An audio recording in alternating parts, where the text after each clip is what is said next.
I believe we are all the way live. Hello and welcome to my graveyard. I am your host of the evening, the Cemetery Man from Salem, Mass. Always taking names and kicking candy ass. Live and in color here with you on Grande's Graveyard. And yes, ladies and gents, tonight we will finally come full circle with our Teen Titans season reviews slash ranking videos. I started this all the way back in 2020 when I reviewed season one, and then I believe in March of this year, I reviewed season two. And then every other month or so, I've kind of thrown a season in there, or at least at my own pace. I've tried to throw all the seasons in there. And tonight, we're going to wrap things up with Teen Titans, of course, as I take a look at the fifth and final season here. I've got the Blu ray disc here from the awesome Teen Titans Complete Series set, which is awesome. And I'm pretty sure this is readily available, easy, affordable. It's not definitely not an expensive set. Also, I believe you have HBO Max. They might have rendered these in 4K, which is really cool. I don't have HBO Max, but I'd love to see an episode just to see if there's any difference in 4K, if there's a substantial difference. But tonight we take a look at season 5, which I will be honest, right off the bat, I will claim this and I will probably stand by this. I do think this is the weakest season, but that does not mean that it's all bad. That does not mean that we're not going to talk about some good tonight, because it's definitely going to be some good.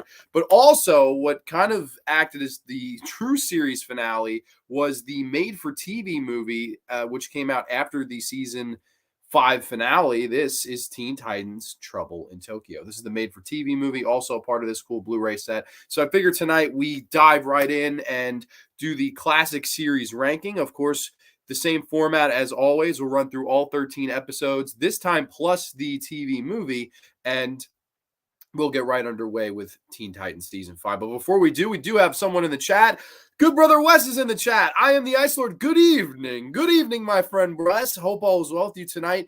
I guess an open question for the chat, since tonight is going to be the last Teen Titans episode in the foreseeable future, unless they ever do a Season 6. I guess we could later touch on what they would have done with a Season 6, maybe what I would have done with a Season 6. We can go there. We can definitely have fun with this, because I really enjoy doing these. And I honestly enjoy doing all the television episodes that I've done, whether it be, I love doing Tales from the Dark Side with John Steele. I really enjoy doing Twilight Zone rankings. I did one on my own and one with Anthony from Fever Dreamland Theater. Those were fun episodes. And I plan on continuing those as well. Although those, I didn't do the Twilight Zone in order. I think we did 3 and 4. And then Tales from the Dark Side, we did season 1, so we can do Tales from the Dark Side in order. So I don't know. I think TV episodes are always kind of fun to throw in there. It's kind of fun to change up the pace of things. And these Teen Titans shows, I personally really enjoy doing, because I'm just such a diehard Teen Titans fan. So I'm really excited to come full circle this tonight. Hope all's well with you too. Thank you so much, good brother Wes. We're gonna dive right into this son of a bitch, and we are going to talk about episode 1 of season 5. This one aired on September the 24th of 2005. This is Homecoming Part 1. Brief plot synopsis for all these as usual. The Titans receive a distress call from Beast Boy's former team, the Doom Patrol. Yes, so right off the bat with season 5, they decided to go with Beast Boy to get the, of course, season-long Titan arc. Of course, Robin was season 1, Terra, the new Titan, was season 2, Cyborg season 3, and then Raven season 4, as you see her, season 3, season 4, respectively. And then, of course, Beast Boy gets season 5. Starfire, of course, never got her own season. I think if you ever did a season 6, you would have to give her own season. And I think it's actually kind of a disgrace that they picked Beast Boy over Starfire here. Now, not to say that I don't like Beast Boy, but I do think of the 5, he is easily the weakest and the one that I would have the hardest time doing an arc for, because there's just not much to this arc. I will say that right off the bat. I really don't see that much here on paper. Now, the season finale, the series finale, if you will, definitely a nice arc episode for Beast Boy.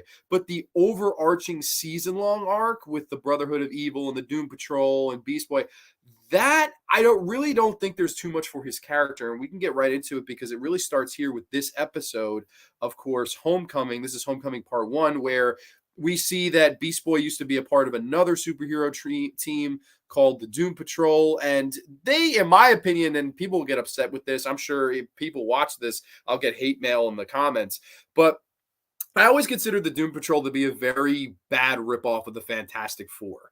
And what do I mean by that? Of course, you have Robot Man, who looks very similar to the Thing, Ben Grimm the Thing. You have the Elastigirl, who can turn to like a giant woman, of course, blonde hair. That makes me think of a certain Invisible Woman. You have Negative Man, who, flies around his whatever. He comes out of his own body, flies around, which I know he's not on fire, but always kind of reminded me of the Human Torch. And then the leader, who, granted, the leader, he doesn't stretch or anything. He doesn't have any powers like that, but he kind of acts like an arrogant ass, Mr. Fantastic. I consider the Doom Patrol to be very lackluster when it comes to a group here. And I feel that way. Granted, this was my introduction to them, so maybe, just maybe, the comics are a better representation of them.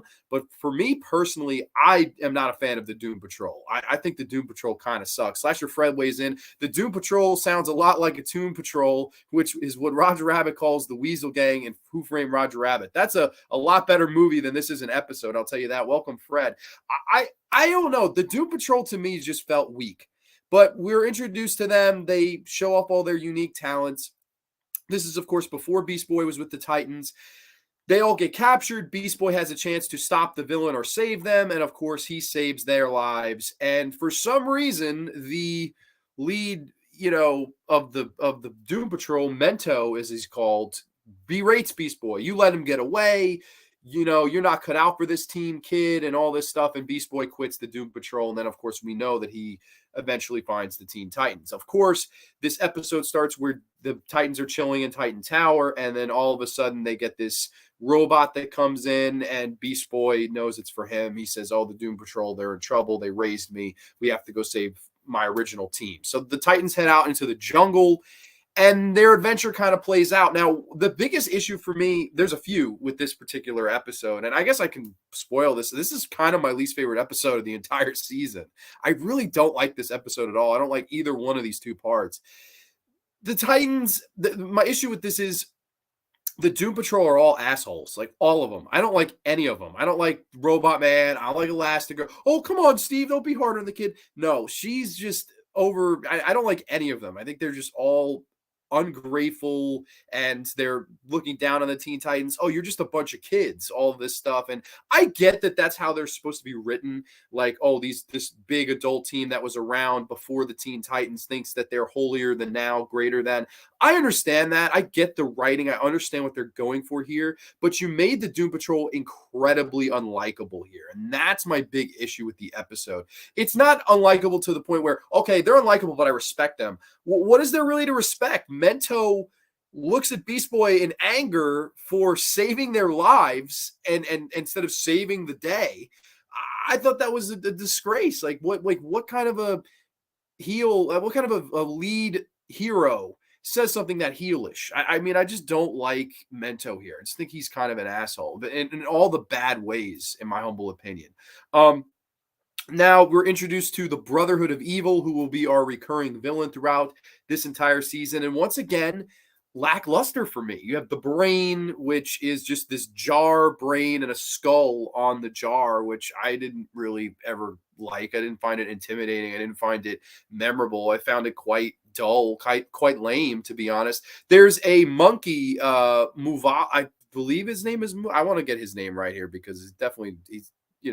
We deserve to get his name right here. I actually don't have him. I don't think he was in this episode. Maybe the second episode. We don't want HBO Max. We want Homecoming Part 2. Excuse me, ladies and gents.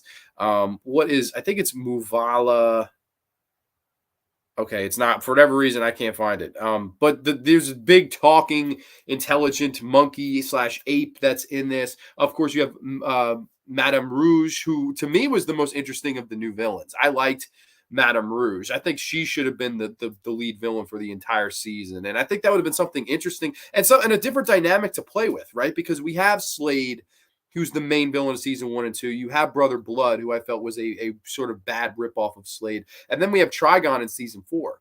3 bad dudes. Would it be interesting to instead do a bad chick, Madame Rouge, who can disguise her face and become anyone, and she also can stretch and kind of morph herself. I think she does a really cool job. I like Madame Rouge. I think she's a cool villain, definitely the coolest of the villains of this series when it comes to this season. And, this episode sort of just plays out. The Titans keep finding members of the Doom Patrol. They infiltrate the Brains lair, and then, they have to get everybody out safe at the end. Of course, everyone gets captured except Beast Boy, and he's given with the same exact confrontation that he's been given at the beginning of the episode. Do I save the Doom Patrol and my friends, or do I stop the Brain because he's evil, blah, blah, blah, blah. Of course, needless to say, Beast Boy makes the right choice again, saves everybody, and Mento berates him again. You don't know how to take orders. That's why you couldn't make this team. And I like that Robin stands up for Beast Boy. He says, he saved our lives. Doesn't it mean anything to you? And Mento's like, no, it doesn't. I just find the Doom Patrol incredibly unlikable. This episode visually is nice, I suppose. I don't think it's a dull episode visually. I actually think this season visually is quite stunning comparatively to, I would say this and season 4 actually look very nice. I think the show got better on and on as the visuals, as far as visuals are concerned. But for me, Homecoming to me was always sort of a weak premiere. I don't really like this episode too much. It's actually going to stay in the bad episode category because, like I said, the Doom Patrol is unlikable. That's my problem number 1. Problem number 2, what is the arc here? What is the arc for Beast Boy's character in a season where we're going to be focusing on him arcing and growing as a new character? He doesn't really grow. He does the same thing at the beginning as he does at the end, but it's the right thing both times. So there's no real point for this episode for me. He knew right before, he knows right now. There's nothing else that really needs to be learned. But at the end of this episode, he vows, I'm going to go off with the Doom Patrol and we're going to hunt him down together just like old times. Titans stay back, which is fucking weird to me. Why wouldn't you just all work together? And somebody even says that. I believe Cyborg says that. And of course, no, we're the Doom Patrol. We're better than you. We work alone. Lame. I think this is a lame season premiere. And I guess, that kind of, dumps right into this. The part 2 of it is Homecoming part 2 here, where the Titans are standing off against the Doom Patrol. Beast Boy joins the Doom Patrol. They're trying to stop the Brain's quantum generator. I mean, honestly, virtually the same exact episode. Instead of finding the Doom Patrol and saving them, this one, the Doom Patrol keep getting captured one by one. And instead of going back to save them like Beast Boy wants to do, they keep listening to Mento. No, leave him back there. But she's our friend. She raised me. She helped grow up with me. She loves you, Mento. You guys are an item, no? Oh, fuck it. You think I'm not sad? Bullshit, my guy. You got to go back and save that bitch. Mento is the most unlikable character in Teen Titans. It is not even a question for me. I just don't like his character. He's such a douche. And they, one by one, they're getting picked off. Then it comes down to Beast Boy and Mento. They infiltrate Brain's lair together, and they are about to get their asses beat. But then, of course, the Teen Titans show up, and they have this great line. Oh, we have this thing about not being able to listen. And then, of course, the Titans and the Doom Patrol, against the Doom Patrol's wishes, team up, fight the Brotherhood of Evil. And I like the action sequence. To me, the action sequence is the one thing that I would say makes this episode slightly better than the premiere part 1. Is I like the battle at the end. I like that both leaders kind of point side by side. And they try to do this thing where Mento is now understanding that Robin's a good leader and Beast Boy has grown as being more mature and things. But at the same time, while I like that they tried to redeem him, I don't know if I necessarily buy his change, because he's just such a cold-hearted bastard up until this point. Then it's all of a sudden he's like, oh, maybe I'm a douchebag. Maybe I was wrong. Yeah, maybe you fucking are. I don't know, my guy. I don't really like him. They battle. I like the final battle. I think it's a fun action sequence. So I would say that alone I would put that above the part 1. But again, there's still really not much here. There's just a common kind of carbon copy and paste. He shows them that he's grown over the years since he's left.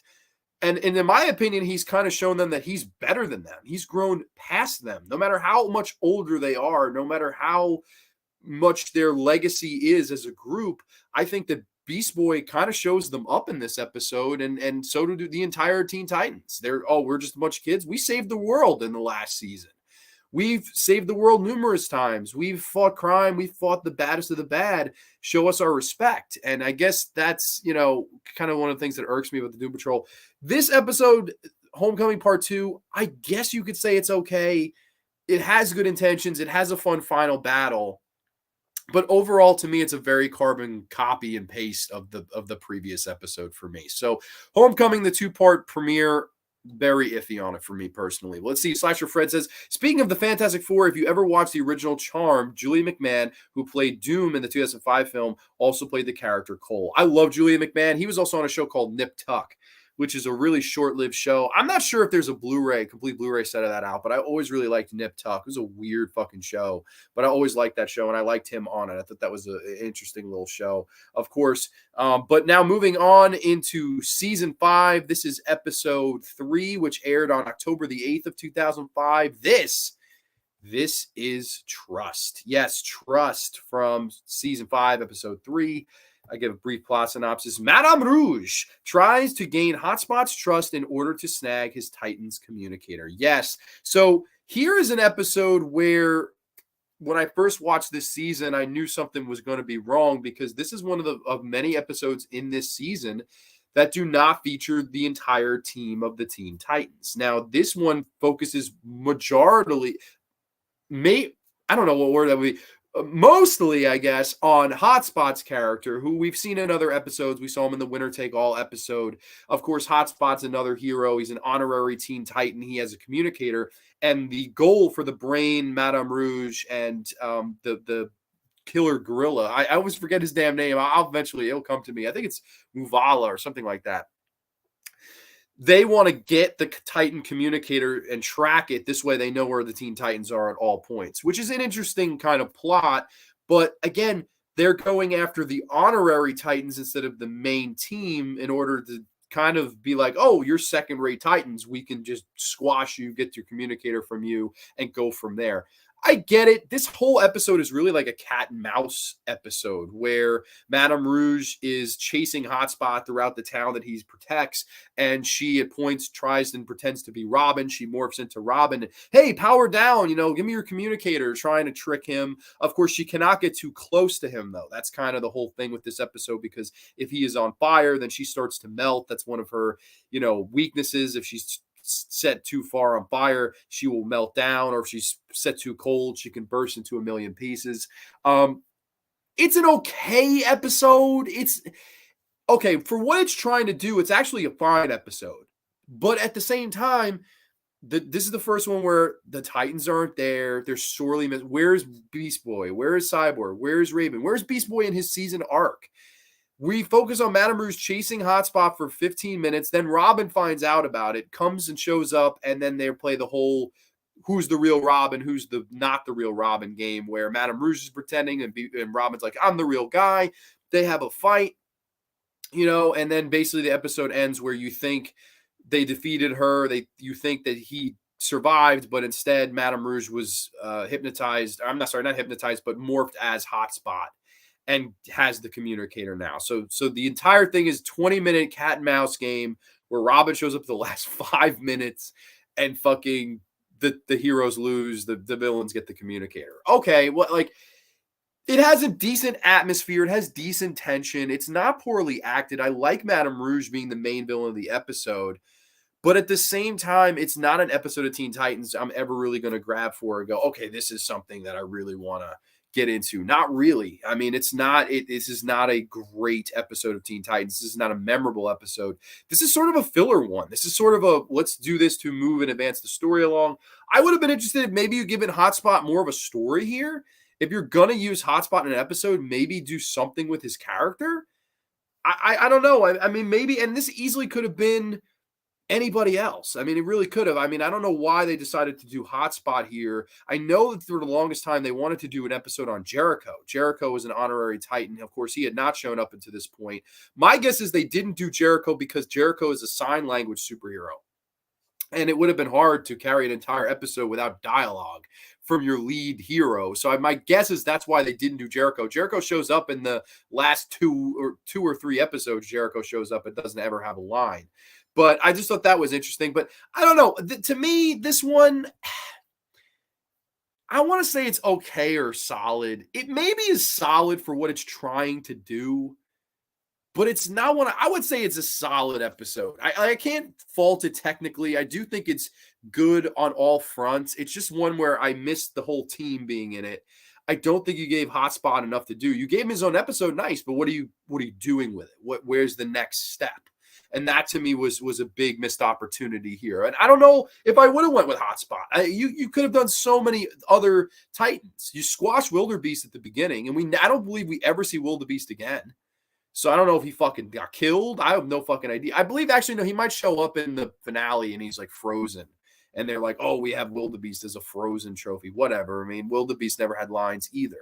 So I don't know. For me, this is maybe from a technical standpoint, a solid episode of Cat and Mouse. But for me, overall, it's not an episode of this show that I go, oh man, I want to watch Trust. No, like it's just not. It's rather weak beginning to this season, which is the weakest season in my opinion. So I'm going to say solid. I think I'm being generous. I think it easily could go under okay. I do think it's solid all around. Maybe there are people out there that would like this episode more than me. I see it's getting good reviews from users, so maybe I'm alone here. It's just one of those lackluster ones for me. It's just one of those filler episodes. Let's move the plot along. Oh, we'll grab Hotspot and bury him after 20 minutes. Well, okay, whatever. Is what it is. I don't know. Just not one of my faves. Madame Rouge sounds like a version of the X-Men villain Mystique. Definitely. It's like a Russian Mystique, but she's also elastic. So I like her powers. I think she should have been the main villain. Like she's taking orders from Brain. And at one point she's like, why am I taking orders from you? And I'm like, honestly, I agree. Like, why are you? I think she was so much more interesting and so much more there that you could have got into. The Brain, we really don't learn that much. It's just a brain in the jar and he's evil and all-knowing and everyone listens to him. Why? Like, what is the interest of that? I think it is a very one-dimensional villain of the week character for some reason gets the whole season to be the villain.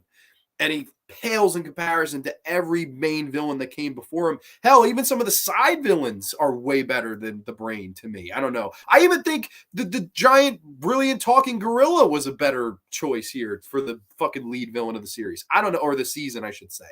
I don't know. I like Madame Rouge, though, and I think she's good. It's funny enough, it's voiced by Hynden Walsh, who also voices Starfire. So Starfire, one of our lead heroes, also voices one of the lead evil villainous women in this. So I definitely think Hynden Walsh does a good job playing both parts, both sides. So far, we're 3 episodes in, and people probably be like, man, Grande, you've been pretty negative so far.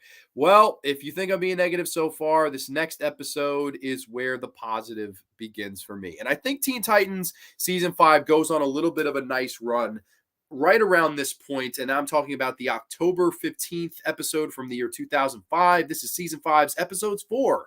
This is for real. Yes, for real. Brief plot synopsis. Control Freak attempts to get revenge on the Titans. Unfortunately, though, the Titans are out of town and left the Titans East in charge. Yes, for real. Now, I know before I mentioned that there's a lot of episodes in this season where the Titans aren't the leads. And, you know, after 4 seasons of spending so many wonderful stories and times and memories and moments and friendship characters and the family aspect of this dynamic, I will say it's a shame that in their final season, they kind of took a back seat in quite a few episodes. The episode, though, that I like the best that they took a back seat in is this one right here, is For Real. And a lot of that is because of Control Freak. I just adore Control Freak. To me, he's the second best villain of the entire series. And I definitely would say he's the best side villain that never got his own season to be the lead villain. Of course, it's played by Alexander Polinsky, I want to say his name is. Alexander Polinsky, I believe, is Control Freak. And he does a great job. I mean, he is wonderful as this sort of overweight fanboy of the Teen Titans who has this magical, mythical remote control that he can turn things like movie props and posters and standees to life. He can turn it into a lightsaber. He can have all these, you know, remote control machines to come at the Teen Titans. And of course, to me, what really makes the character shine bright is the personality. that Control Freak has. And even going to the points of shitting on the Teen Titans on message boards and Reddit or whatever Reddit was at that time. 2005, it was more message boards. I remember being on message boards when I was all of that age, if maybe a little bit older.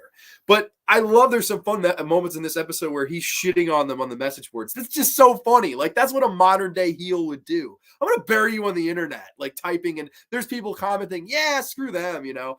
I like that he's a fanboy of the Titans first, villain second. And it's just, it becomes an organic character because you're able to really buy his absolute passion for them because he respects the Teen Titans, but at the same time, he wants to be recognized as one of their best opponents. And I think the producers realize this. I really do. And maybe I'm thinking too far deep to this, but I do believe that this villain reappeared so many times. I think somebody in the message room or the producer's room said, man, Control Freak, we got something here. Let's bring him back. And he even mentioned side villains that they had fought. He goes, oh, you know, there's a list of arch enemies and the most dangerous arch enemies, and Control Freak is crying that he's not on it. But Puppet King, they fought him once. He throws the thing, and I think Alexander Polinsky just does a great job as Control Freak. He is absolutely money in this role. And of course, this focuses on the Titans East, who we were introduced to in season 3. Of course, the Cyborg arc. Of course, we have Bumblebee, Aqualad, who's played by Will Wheaton. You have Speedy, and then you have Masi Manos, who is actually played by Freddie Rodriguez, funny enough, or people will remember from Planet Terror and many other films. But of course, they are the Titans East, and they are asked by Cyborg, "Hey, can you watch our tower while we're away at town? You know, scouting other Teen Titans. Can you take care of the tower in our town for now?"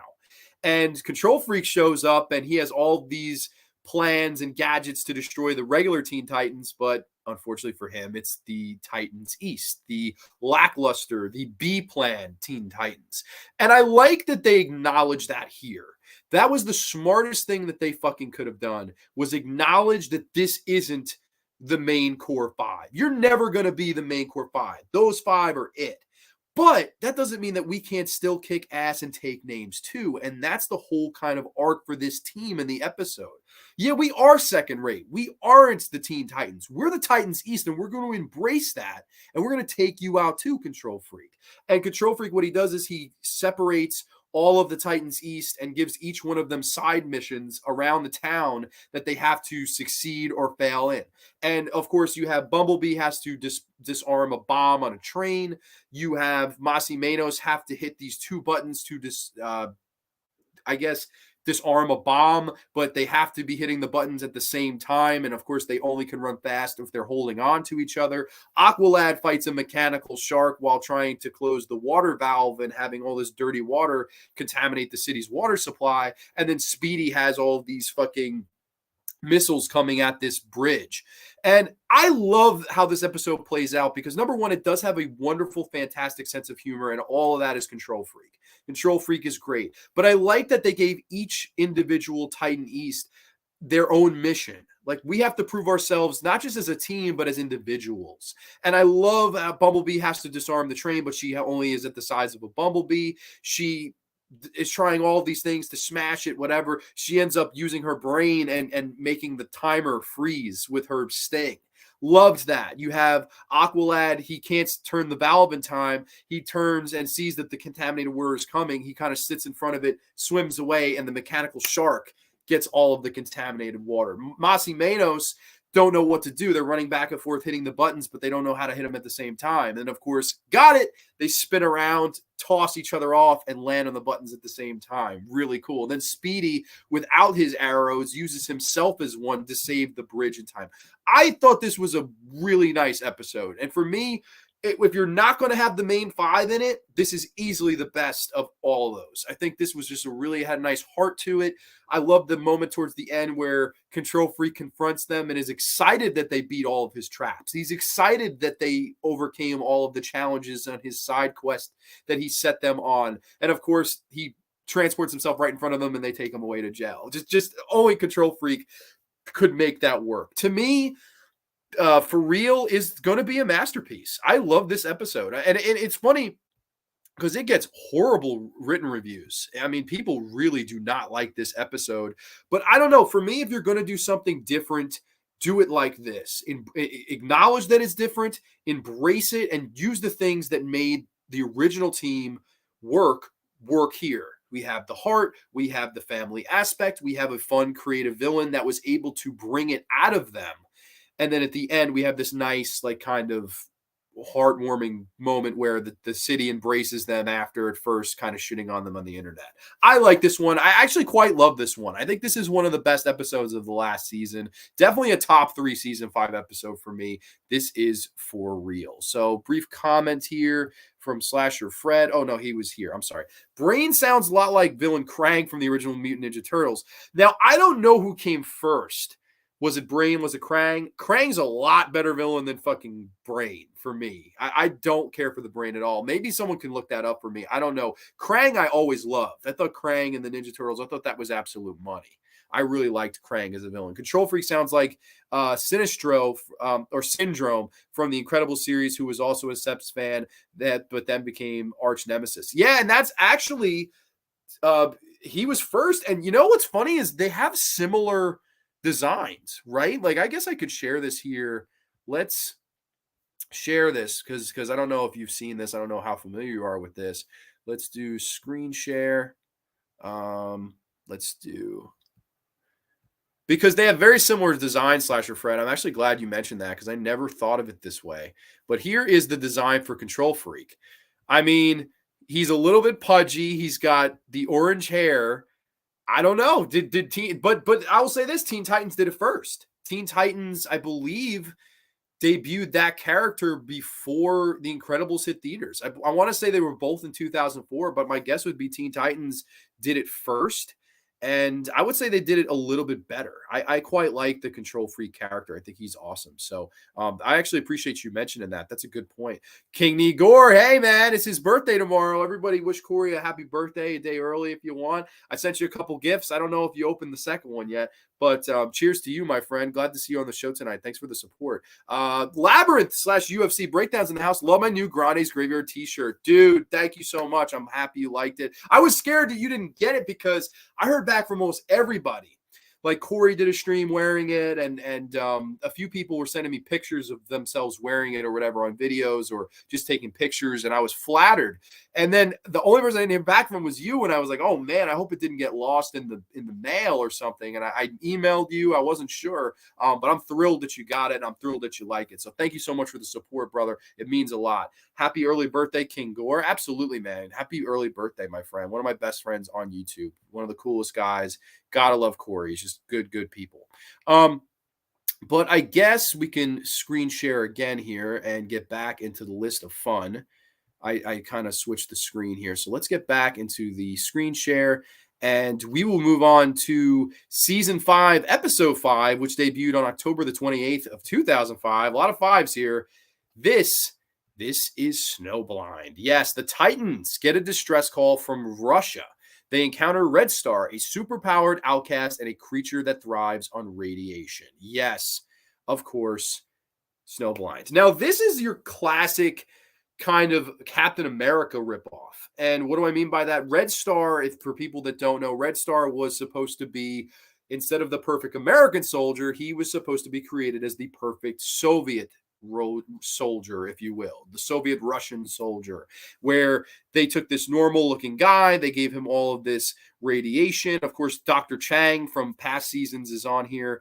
And then, of course, we play out and he's this superhero-like guy, but he unfortunately, unlike Captain America, he cannot control the radiation. Every now and again, he has to let the radiation out. And this is a wonderful episode for Starfire. They give Starfire a very nice character episode here as the other Titans are kind of caught in this blizzard. They're having a hard time traveling through the blizzard, and Starfire is not affected by it. She goes, hey, I'll fly ahead. I'll check out whatever the distress call was. She flies in. She eventually kind of faints, and she's picked up in the snow, similar to Misery style. She's kind of dug out of the snow, put over the shoulder, and then brought, and she wakes up and she's in this kind of bunker with this guy, Red Star, who tells her whole story that, they wanted the perfect soldier. And I was for a short period of time, but then I lost control. And as soon as I became this hero for this town, I suddenly became the villain. because I couldn't control my powers, and I started nuclear explosions and nuclear bombs, and people were getting, injured because of all the nuclear radiation that was coming out of my body. And it's a quite sad story, and I think it's a very interesting story and tale to take, right? Because Captain America, it's an inspiring tale. It's just this inspiring story of how this low man on the totem pole after this procedure became holier than thou and the captain of the country and the symbol for America, blah rah rah. That's the very nice tale of it.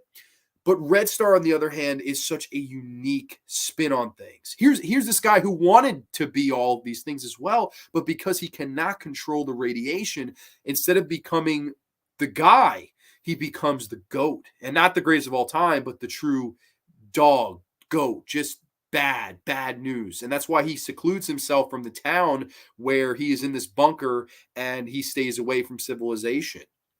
And Starfire, of course, always kind of being the voice of reason in situations like this, tells him, hey, you can do great things.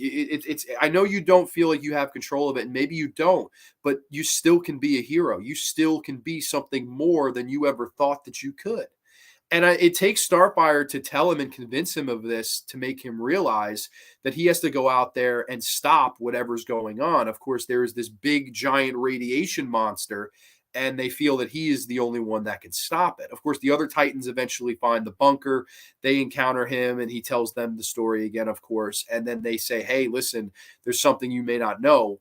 I know you think you're in here doing all this good, but in reality, you're the one that created this monster. Because when he's draining himself of all of his power, it eventually creates this fucking giant radiation monster via chemical, interaction. And of course, this thing starts to destroy this town. So he feels obligated. I've got to step out of my bunker. I've got to fucking nut up, and I've got to go fight the thing that I created. And I think it's a nice kind of symbolic point of us fighting our own demons, fighting our own problems, standing up to the issues that we have. And no matter what people are going to say, they're going to say mean, horrible things. You got to ignore it. You got to stand up, and you got to fight for what you got to fight for. And I really like his character development in this episode. In a 20-minute episode, you were able to give me his origin, make me care about him, kick ass, take names. This is what they should have done with the Doom Patrol, who you don't like, and they are arrogant and they are unlikable.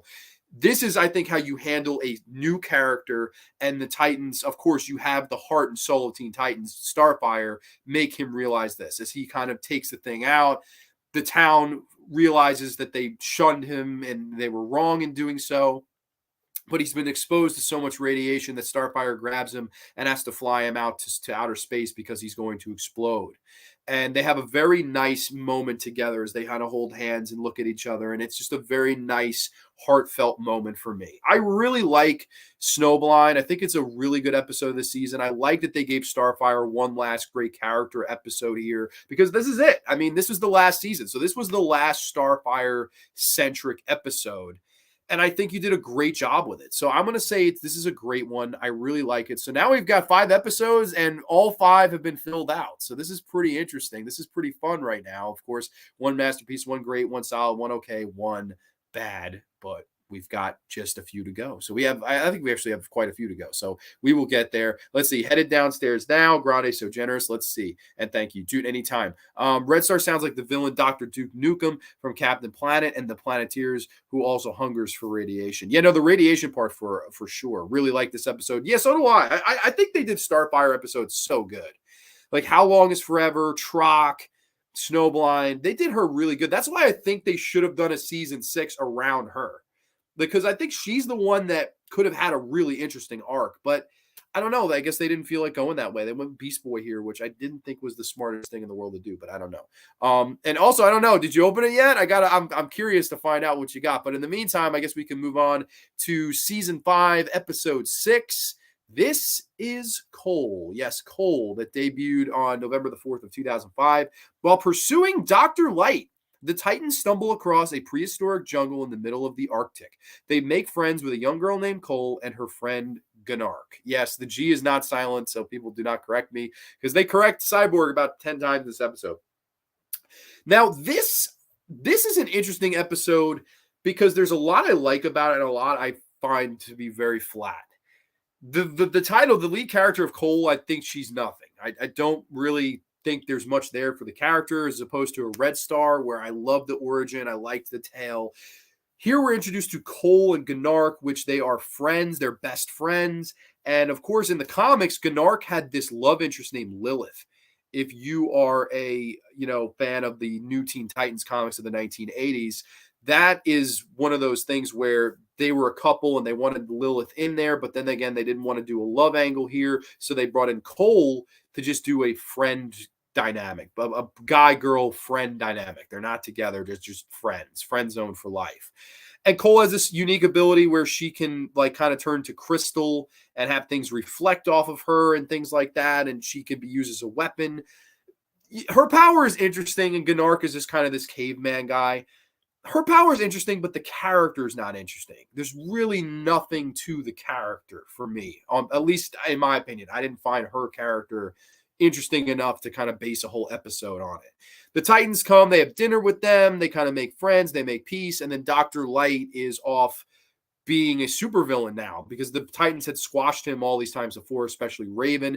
This episode, they actually let him be the villain the entire episode, which I liked. And I liked Dr. Light instead of being a villain that they bury. They finally gave him an episode to be the lead, which I like. And it's actually voiced by Roger Bumpus, who people will remember from a little show called SpongeBob SquarePants. He played Squidward. Squidward is the voice of Dr. Light in the lead villain in this episode. And I will say visually, this might be the most beautiful episode of the entire season. I mean, it's gorgeous. Like all the beautiful watercolor kind of lighting used and using the whole spectrum of light and kind of playing into the theme of Dr. Light. I think that was an interesting way to do it. And he takes Cole captive and uses her to power this kind of machine that will make him unstoppable. I loved the visual aesthetic to this. I mean, really, really stands out. And for that, it's better than a bad or an okay. But I don't know if it's far much better than that. The Titans fight Dr. Light. Dr. Light does get some good offense in on there, but they eventually do. Starfire throws a starbolt through Cole's body, and it sends, Dr. Light packing, and then finally, once and for all, defeated. Even though he shows up twice more in this season, which makes no sense why this is here if he was only going to show up twice more. I thought that was weird. I like the idea of giving Roger Bumpus his own episode to be a villain, his own episode to kind of carry, but at the same time, Cole was very uninteresting. And this is a season where we did get a lot of new Titans introduced, but Cole is kind of one that I feel is lost in the shuffle. I don't think it's a bad episode. I think it's okay story-wise, but visually I would say it's great. So I think we're going to meet right in the middle and go with this is a solid episode of Teen Titans. I think it's nothing more, nothing less. It's the lowest rated episode of this season by fans, so I'm definitely not alone in not thinking it's great. But, it is what it is. I think it's an okay episode. It's okay to solid, but I would give it the pass over a Homecoming Part 2 because at least visually it's aesthetically very pleasing. And it does have a couple laughs here and there, I guess. So this is Cole, Season 5, Episode 6. Definitely a solid episode of Teen Titans. Let's see. I did Senor sent you a picture. Okay, I'll look at it after. I got my phone over there, but I hope you liked it. I'm happy you got it. Speaking of Mechanical Sharks, if you ever watch the classic 80s animated comedy series Inspector Gadget, the villain Dr. Claw had also Mechanical Sharks in a few episodes. You got to love the Mechanical Shark gimmick of Dr. Evil, of course. There's sharks and freaking laser beams attached to their freaking heads. Speaking of Dr. Light, if you ever play the Mega Man video game series, Dr. Light is also the name of Mega Man's creator and surrogate father. Okay, I didn't know that. I'm definitely not a big Mega Man guy. I never really got into it, but that's really cool to know. Dr. Light in this series was kind of more of a funny villain that they kind of squashed a lot, but it was nice to see him get his own spot here. Granted, is he as deserving as a control freak as he is deserving as a mad mod? I don't think so. I would have liked to, people, it's funny, and I mentioned this before about Puppet King, that they kind of throw away a one-liner there. I think Puppet King would have been cool to bring back. Like, if you're going to bring people back. I do think, though, that this season did bring villains back a little too much. Like, for all the new villains it gives you, the Brain, which is lame, Like Madame Rouge is the only one of the new villains I really liked. So a lot of kind of calling back, especially when you get to Revved Up and Ding Dong Daddy. Yeah, Ding Dong Daddy's new, but everybody else's villains we've seen before, and they don't really have much to do. So I don't know. This is the thing with this season. It's sort of a mixed bag. But that is Cole, which is season 5, episode 6. Let's move on here to season 5, episode 7. This debuted on November the 12th of 2005. This is hide and seek. Yes, Raven is forced to babysit 3 superpowered infants while she takes them to safe place for the Brotherhood of Evil. Unfortunately, Mansour Mallah is in pursuit. Yes, Mansour Mallah. This is the smart killer ape, if you will, Mazur Mallah. And speaking of that, of course, the monkey shows up, right? As I mentioned, the ape. I was here to support you, Grande, even on a sucky show. Well, I mean, that's not nice to say my show is sucky, but I appreciate the support. But yes, so this is hide and seek, and this is, of course, Raven's last character episode of the entire series, and Raven being my favorite Titan, this one kind of has a special place in my heart, and I really like this one. I'm actually happy that they did a Raven-centered episode here. Of course, Raven being the most unfriendly of the Teen Titans and being the Teen Titan that really disdains humanity the most, is given the mission to take care of 3 young children and protect them from the Brotherhood of Evil, of course, Mazur Mallah, in this episode. Now, this is kind of a fun one. I really like this one, and it's one that kind of shows a different side of Raven because she has to show empathy in this episode for these kids that she's taking care of. And I liked that they went that way with Raven. We had so much to say about Raven. Season 4 was entirely about her. We had, of course, Spellbound, which is a great episode about, the sadness of her love and sorrow, and Malchior, the man she falls in love with in the book, and he turns out to be this dragon. I just love Raven as a character. To me, there's so much more you could do with her character than anybody else, because I do think on paper she's the most complex. But one place we hadn't gone with Raven really was empathy. I definitely think that the empathy of Raven, hadn't been tackled as much. And here's an episode where they go for that. And of course, Raven has to take care of these kids. One of them is Melvin, and she has this imaginary friend, Bobby, who we never see. At first, we never see. You have these other 2 kids. One's Teether. He has this ability to kind of bite anything and spit it out at a fast rate. And then you have, I think it's Timmy, who has this like supersonic screaming. These are kids that have powers. And of course, the Brotherhood of Evil are trying to capture them, hold them hostage. And this entire episode is Raven kind of battling Mujur Mallah while taking care of these kids and learning that she has to put herself aside and put her disdain for humanity aside and sort of fall in love and taking care of these kids. And I thought that was a very cool way to take Raven's character. Any other Titan, it would have babied them. And Raven kind of hates them and lets them know it. And they're like, God damn it, you suck too. You're just a mean lady. And there's a lot of clashing, but Raven shows that she does care about these kids. As we get towards the finale, Raven drops the children off at a monk's place. And she goes, oh, it's a little quiet, too quiet. She bursts back in and sees that the kids are gone. The monks have been taken out by Mujur Mallah. And she flies out and she goes, nobody messes with my kids. And they have this kind of great standoff, her and Mallah kind of trading back and forth offense.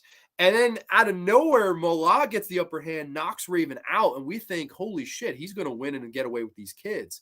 Bobby, the imaginary friend, comes to life and beats the holy hell out of Mujur Mallah.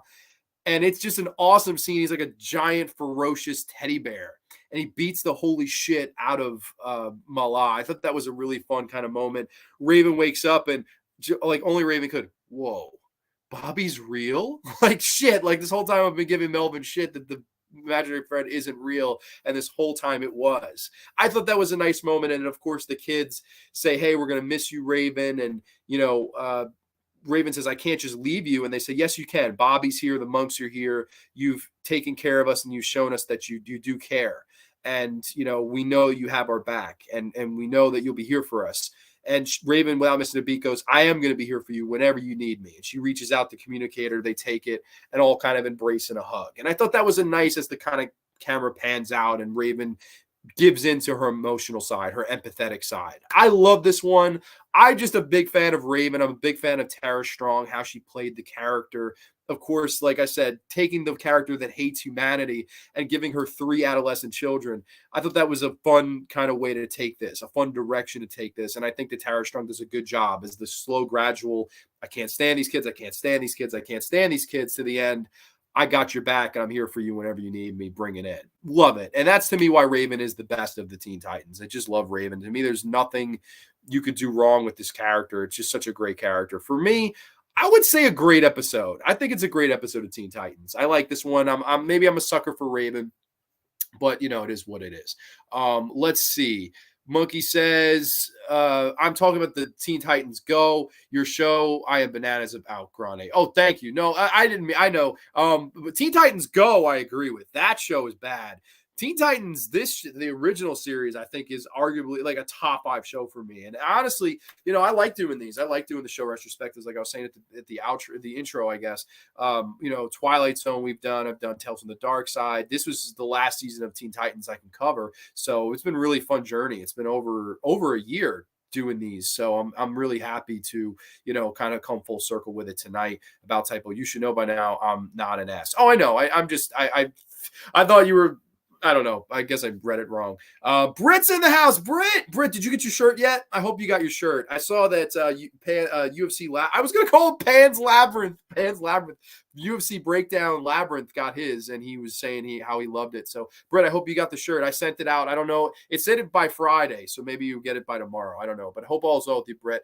But I guess with that being said, we can move on into our next episode. And oh boy, I'm going to get a lot of hate for this one for Teen Titans fans out there, because this is one of the highest rated episodes of this entire season and series. And this is season 5, episode 8. This is Lightspeed. It debuted, of course, on December 3rd of 2005. To impress the Brotherhood of Evil, the High Five attempt to deal with their new opponent, Kid Flash. Yes, Kid Flash, who I know a lot of people love, and I know if you ever read the original, the New Teen Titans comics, he is there. Of course, Wonder Girl is there. You have other Titans there that Wonder Girl is never used in Teen. You never see her show up. The only time she shows up is in a fucking middle finger to the fans, and it's in this season, so we'll get there. Well, I guess I can mention it now that's on my brain. They do a scene in one of the last episodes of the season where they show all these heroes on a wheel. And the tiniest little picture you see Wonder Girl. You're like, oh my God, they did fucking, but it's weird because Kid Flash gets his own episode here. And this is an inverse of a regular standard Teen Titans formatted episode. What do I mean by that? Instead of the Teen Titans intro, we get a little bit of it, but at the end, it turns into the High Five. And they spray paint over the Teen Titans logo with the Hive logo, similar to like NWO in wrestling. Like, we're taking over. We're more than the belt. We're the High Five. Literally spray painting the screen. And then this episode plays out like a regular Teen Titans episode would, but instead of the heroes finding the villain, it's the villains finding a hero in Kid Flash. And this is the only episode of the entire series that does not feature any of the main 5 Teen Titans members. And I gotta say, that does irk me. And usually I'm not that type of guy. Like, for example, Titans East. For real. The episode with Titans East in this season, I put it as a masterpiece. Right now, look at it. It's the only masterpiece I have right now. And this was an episode, where other than Cyborg on a fucking telephone, you don't hear or see from the Teen Titans. But I like that episode. It's, in fact, to this point, it's my favorite episode of this season. It's not, there's going to be one or two to overthrow it, but you get the picture. It's definitely a solid episode of Teen Titans. But for me, this episode right here, I really don't enjoy. I don't like the whole idea. Of course, basically, this one focuses more on Jinx, who is the super villain. Of course, she's sort of the leader of the High Five, which at some point somebody says, I think Kid Flash says, why do you call the High Five when there's 6 of you? Which is a good fucking point. And they're like, oh, I don't know if High Five sounds cooler. It is what it is. I mean, I feel like you could have easily just written one of them out and been the High Five. I like Billy Numerous in this. I think he's funny. Of course, he's a recurring villain. Billy Numerous, I think the voice actor does a good job. I think Jonathan Sadowski is the guy's name. He was in the Friday the 13th remake. He's been in some horror movies.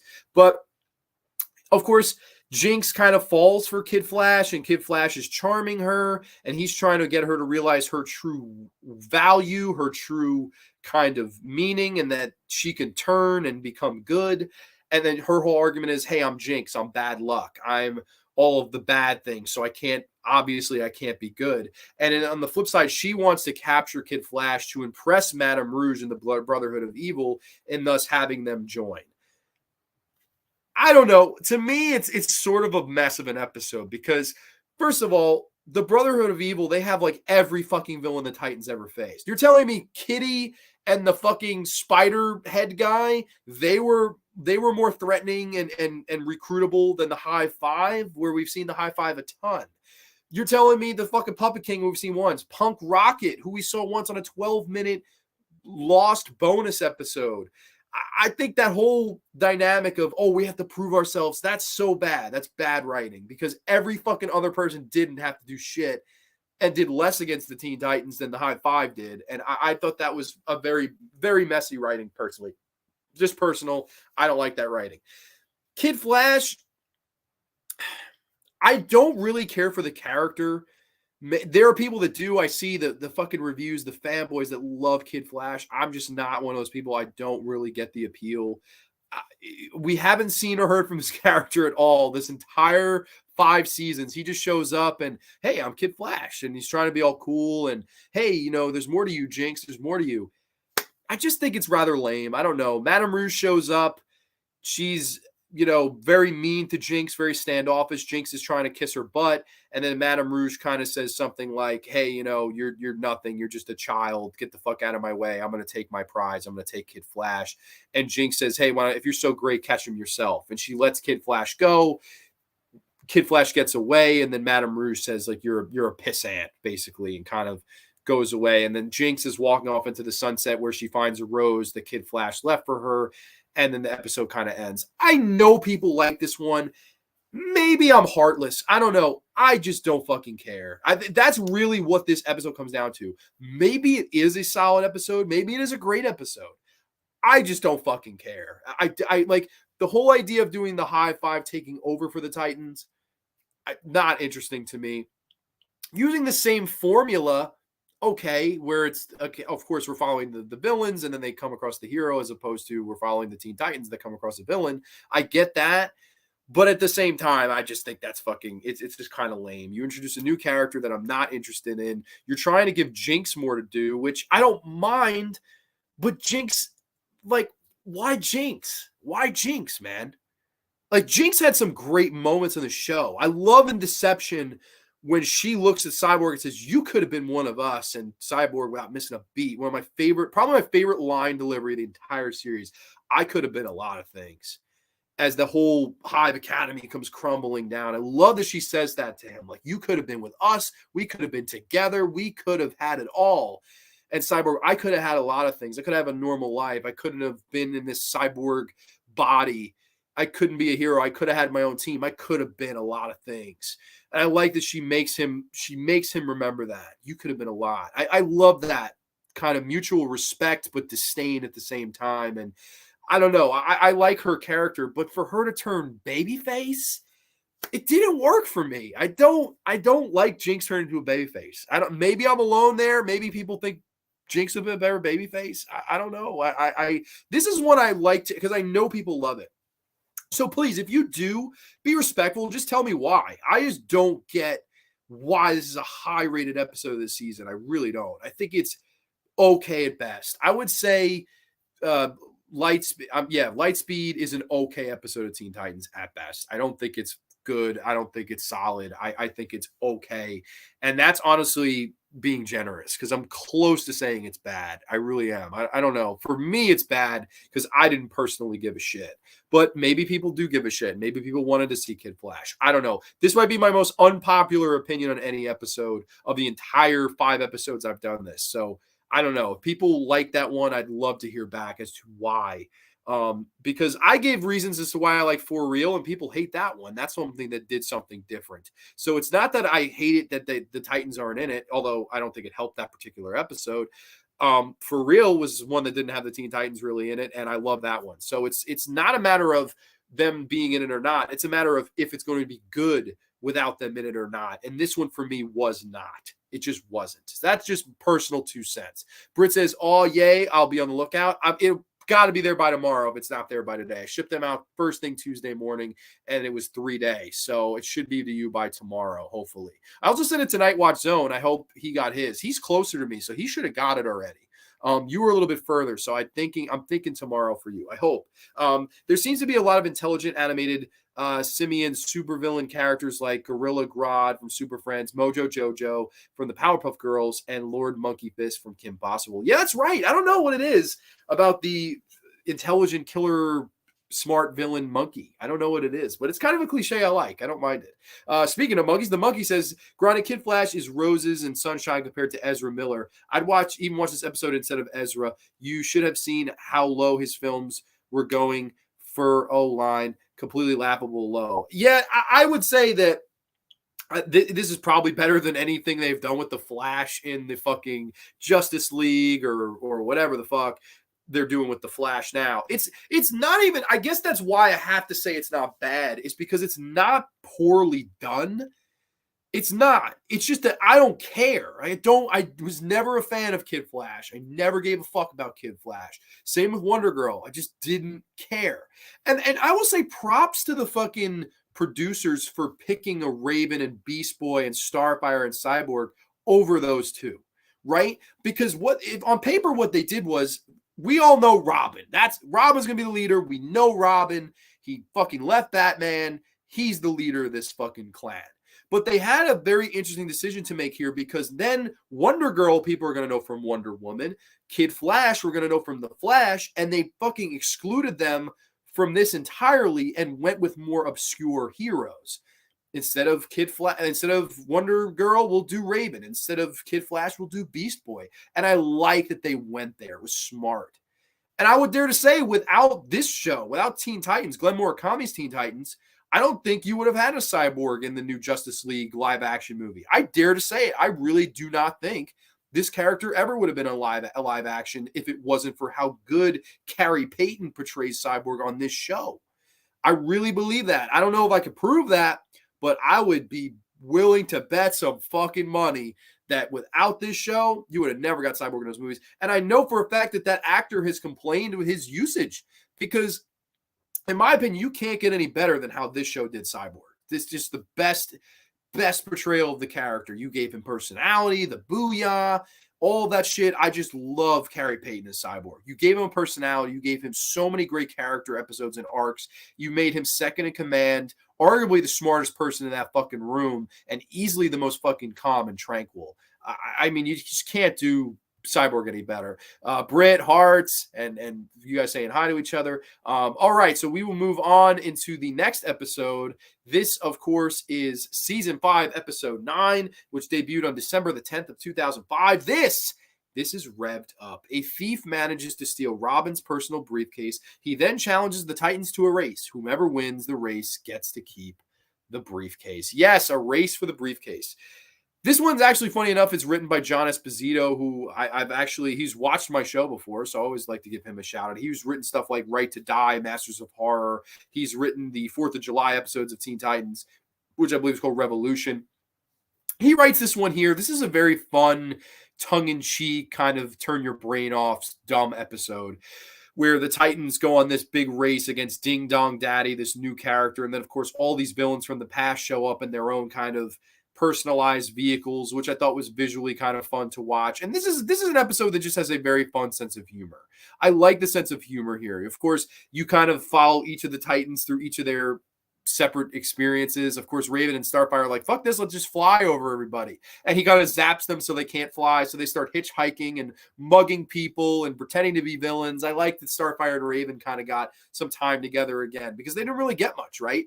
Like, they're switched in season 1, but there's not too many episodes where it's Raven and Starfire together. So I like that here. You get Beast Boy and Cyborg together, the best bros. And there's these kind of little mechanic people that are destroying the T-car. And Cyborg's like, you son of a bitches, I'm going to get out of this car. Cyborg gets out of the car and just fucking cleans house of all these little mechanics and destroys their shit. And the T-car looks like it's about to come off the hinges, and they fucking think 200 IQ in a second, and Beast Boy turns into a horse, and Cyborg just has his feet on the wheels, so they're still in the the T-car is still in the race. Love how Carrie Payton fucking delivers that. I think it's just a lot of fun. Red X shows up here, which is like every fucking fan person of this show is like wet dream. They love Red X. Who is Red X? The fan theories for Red X, the character is insane. Like the people that love Red X, it's actually fucking astounding how popular this character is. But I like this episode. To me, it's a good, fun kind of, just comedic episode. It's really it's no serving no purpose to the overall arc. There's no mention of the Brotherhood of Evil here, which in this season, in my opinion, it's a thumbs up. I like it. I think that this is a very fun episode of Teen Titans. I really like Revved Up. I think John Esposito did a good job at kind of splitting the characters up, keeping the nice, fun wackiness of these, wacky episodes that debut in every season, really, right? Because for every season, you have one or two episodes where you're like, this is the batshit episode of the series or season. You have the one where Beast Boy encounters the aliens and the tofu. You have the one where this thing comes down from outer space looking for its dog and it has Beast Boy fucking tied up.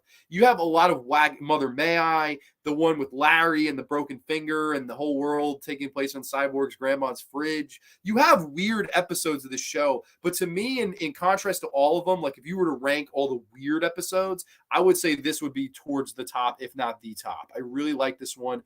For me, it's going to be a great episode of Teen Titans. I really like this one. I think Ding Dong Daddy's a lot of fun as a villain, and I think that this is a really fun kind of racing episode.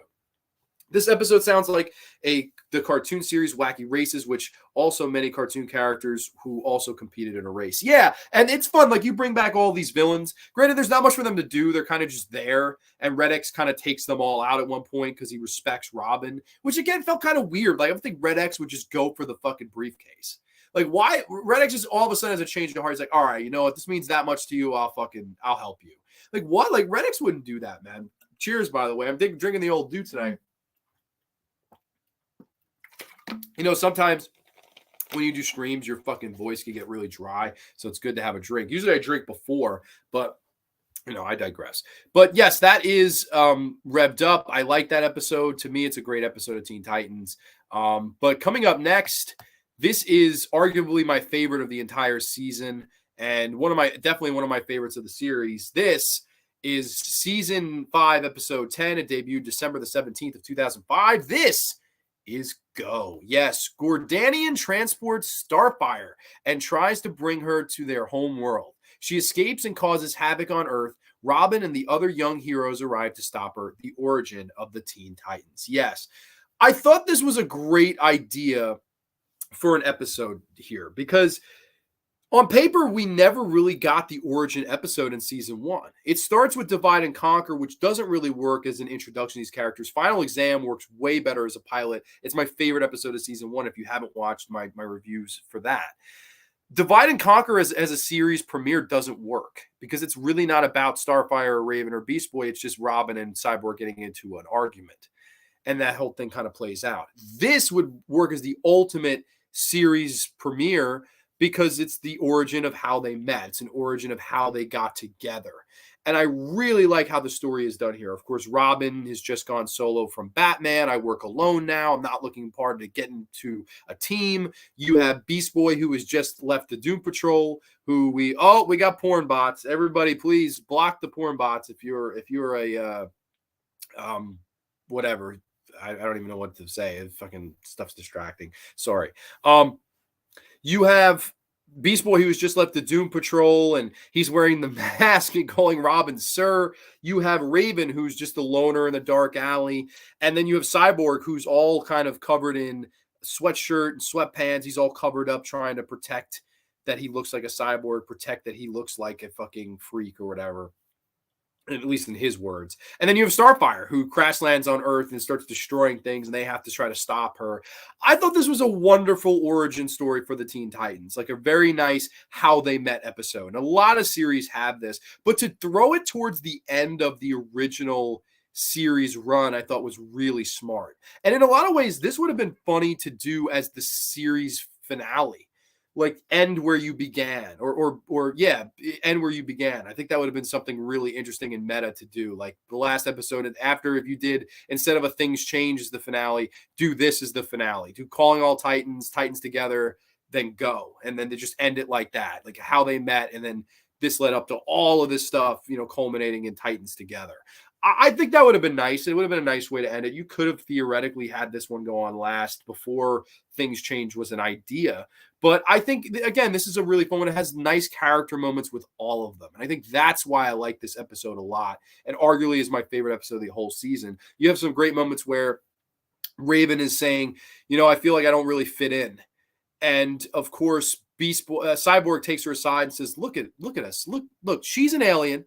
I'm made of metal. He's green and has pointy ears. You fit in just fine. Like, he's kind of telling Raven, don't worry that you're an outcast. Don't worry that you have the checkered past and all of these things. We're all, none of us are perfect on paper.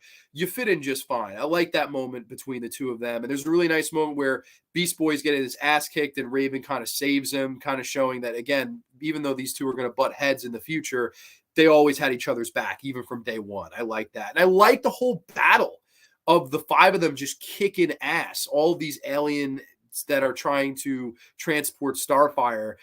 I love all that battling. I mean, it's just a lot of fun. And Robin, hey, Cyborg, do you think you could turn that into some kind of weapon? I mean, I guess I could try. And he turns it into the sonic cannon, which becomes his iconic weapon for the series. I'm only going to say this once. Booyah. Love that. There's so many great character moments for all of them here. To me, I mean, I really just like all of it. And I think it's a great origin episode. In a lot of ways, I think it could have easily been plugged into season one. If you could turn back time and just do this as the series premiere, I think it would have worked perfectly. But it's nice to see it here, and it's nice to know all the history and then be presented with the past. I thought that was a smart way of going about it. And I would say, like I said, arguably my favorite episode of the entire season. I really like Go. I think it's the perfect origin episode. Of course, one more thing, I like how they kind of have Starfire. She at first seems like this dangerous criminal, and then she kisses Robin to learn English. And then, of course, by the end, she's changed and different. And on my planet, I would be called Starfire. Nice to meet you, Starfire. And I think some great things are on the horizon as they look off into the water and you see where they're going to build their tower. It's just a nice, good episode, feel good episode. And for me, this is going to be the second masterpiece of season 5. I know we haven't had too many. We've had a lot of, we've had some okay, we've had some solid, we've had some great, we've had one bad, but this to me is definitely the second masterpiece of the season. I really like Go. Arguably, it's got to be, if it's not my favorite episode of the season, it's up there for sure. Mateo is here. Ciao, Grande. Late today. Dude, no worries. I appreciate the support. Anybody that watches me for even 2 seconds, that means a lot. Better late than never. Absolutely. Just hopefully not the fucking porn bots. I don't know if anybody of you guys are whatever, they can block them, but I see the porn bots are here, so fucking ignore them. I apologize for that. That shit's disgusting. But I digress. I guess we can move on into the next episode here, and this is, I guess we have 3 episodes left. Yes, 3 episodes left. This debuted on January the 7th of 2006. This is season 5, episode 11. This is Calling All Titans. Yes, by using the Titans communicator, the Brotherhood of Evil tracks down all of the Titans around the world. Yes, this is essentially for the Avengers piece. Oh, wait a minute, I missed someone's message. Okay, hold on. I'll get to your message here. Hold on. I know we don't have too many people in the house tonight. I know Teen Titans is not popular, so let me get your message. Grande, would you have picked that voice actor to play Cyborg in Justice League, or do you prefer the portrayal of Joss Whedon cut and the Zack Snyder cut? Who do you feel did it better? So I'll be honest, I haven't seen either movie. I haven't because, number one, I heard the first one was terrible, and then the Snyder cut is 4 hours. I don't have 4 hours. I don't. I'm not interested in watching a 4-hour cut of it, man. I'm just not. I know that from what I've read is that the actor that plays Cyborg, and forgive me, I don't know his name off the top of my head, he bitched and said that they fucked them. And I guarantee you that guy is right. I don't even have to see it to tell you the guy is probably right, because there's no fucking way they gave Cyborg the right treatment like they did on this show. I just can't see it. Carrie Payton would have been great to play live action Cyborg. The only thing is Carrie Payton's rather old now, so I don't know if you really wanted to go young up and comer. There's quite a few actors that you could have gone for, in my opinion. I think Mahershala Ali would have been a great choice to play Cyborg. And I think he's still, while he's not a teenager, I don't know. I think at the same time, he looks the oldest of the Titans, so maybe you could have got away with a Mahershala Ali. That's who I would have picked personally. But again, it doesn't matter who they picked. I guess that's the point. Those people, they don't know what the fuck they're doing. They're no Glenn Murakami. They're no David Slade or David Slack, I should say. They're just not. They didn't have a good plan for that movie, in my opinion. That's why it came out to be a mess, and that's why there's this cut or that cut now. It's just a mess to me. I definitely think that the actor, maybe he did a good job, but at the same time, I bet you he was given nothing to do. So that's where I'm standing with that. I got your message. Starfire turning into a weapon sounds like a Metron from the original Transformers series who also turned into a weapon. Well, really what happens is Cyborg is the one that uses the weapon, the sonic cannon, because Robin's like, hey, do you think you could make that a weapon? He's like, I guess I could try. And he does, and just evaporates the last fucking villain of the episode. And he's like, man, all right, that was a good idea. And that's, of course, maybe where the Sonic and the boom came from season 1. I got the Sonic if you got the boom. I like that. I definitely think the two of them together are a lot of fun. I like that's maybe the origin of where the Sonic boom came from, even though they don't say it. But this episode here, and I guess, people have been mentioning Justice League. This is like your Avengers Infinity War episode, and then the Titans Together is your Titans Endgame episode, if you will. I'm not a fan of that type of storytelling. I don't like it's basically you have one setting up where the villains come out on top in the first part of the episode, and then the second part, the heroes come together and fucking save the day. Okay. Maybe there will be people that like this. And it actually, funny enough, Titans Together is the highest rated episode of the series. I just don't see it. I really don't. I don't care for a lot of the heroes that they decided to give screen time on your really big finale of this arc, right? And like this arc, again, is it forgotten about? Because this is supposed to be Beast Boy's season. Like I said, we start with the Doom Patrol episodes where I don't like, and I don't think Beast Boy grew at all in the episode. He did the right thing in the beginning, then he did the right thing in the end. There's no growth there at all, And here, this episode, it's just really the Titans are split up, and they're picking people, and some of them get captured, some of them don't. Robin gets captured, but in the meantime, Beast Boy kind of cleans house, and he washes up on shore at the end of the episode, and he comes across Jericho, who's the hero he encounters, Captain Panther, and I think one other, the guy with the horn, I think Harold, the guy with the horn that can blow a black hole, who we've never seen before this episode. I don't know, man. Both of these, I think, are rather weak. I really don't care for them because it's like this is the last season we're ever going to have with these 5 together, and you split them up, and you give Captain Panther and Jericho more screen time in the final episode than who we've been watching all throughout the years. I thought that was just an odd creative choice. And Beast Boy, his arc, if you want to call it that, he gets them all around in a circle, and they're like, oh, maybe we should split up. Maybe we should all work alone. And he says, we can't. We got to work as a team. I've worked on a team, and I'll lead us, and we have a plan, and we'll go and we'll beat the Brotherhood of Evil. Whatever. It's not. What is the arc? Because he's the one we've seen the most of these 5 people that we've never seen before, that this is his big plan and big moment to be the fucking guy. They infiltrate the lair, and they have this. I think the fight scene at the end is fun. It's rather short. I will say that. The end game, Titans end game of all these Titans fighting the villains at the same time and teaming up, and interesting kind of crossovers. Oh, there's Red Star and Starfire, even though Red Star fucking died apparently, but he shows up here, I guess. Here's Cole. Oh my God, we introduced Cole. Whatever. You have, of course, Kid Flash shows up with Jinx, and they're good now. They're together now. Whatever. You don't see Wonder Girl, even though they fucking tease you in this episode that she's gonna show up. Doesn't ever happen, which I thought was funny because I know it probably pissed the fanboys off. I definitely think that if you're a fan of the endgame format, you'll love this. I'm just not.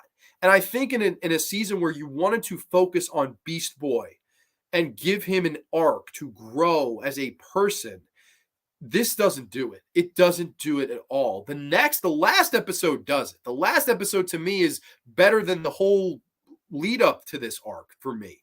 for Beast Boy. I think they did more in Things Change at the end than they did in either the Doom Patrol episodes, either of the Titans Endgame episodes, as I call them. I don't know. I would say for me, they're lackluster. I don't like either one of these episodes very much. I guess I could rank them together because there's really a two-parter that's not a two-parter, right? The first one, I don't know if it's bad. I would say they're both just okay for me. They're like the battle sequence. I would say the battle sequence at the end of Titans Together is solid, is enough to put it at solid. But I would say the lead up episode, like the Infinity War episode, is a fucking okay episode at best. I don't know. That's just me though. People love it. I see these get high reviews and ratings, so maybe I'm alone in that. I just felt after 5 fucking seasons of following the Teen Titans to have Raven, Starfire, and Cyborg show up at the end of the Titans Together as kind of side characters, and oh hey, we showed up too. We're here to clean house too, and they do defeat the Brain. I don't know. I just felt it was weak. And I don't think Beast Boy did much growing here. Where did he really grow? And also, they leave off with the Doom Patrol. Hey, we'll see you again. We'll see you down the road. The Doom Patrol never fucking shows up here. They never show up at the fucking end game. And oh, we've been chasing the Brain for years. He fucked us up. They never show up. Fucking Doom Patrol does not show up to help the Teen Titans against their arch nemesis. I don't know. To me, it's just a lot of fucking nothing. This is fucking John Grande logic right here. To me, a great superhero story should not be like a fucking giant stew with everything in it. And I know this is going to sound fucking weird, but this is how I look at it. I love lobster. I love steak. I love chicken. I love pork. I love eggs. I love bacon. I love Fritos. I love hot dogs. There's so many fucking foods I love. But if you put all of those good foods I like and put them in a fucking stew and mixed it, it might fucking turn out to taste like a fucking big mess. It might just taste like fucking shit. That's if you have all these good elements go into the pot together and sometimes they just don't mix. And that's what to me the endgame formula is. I like Thor. I like Captain America. I like Iron Man.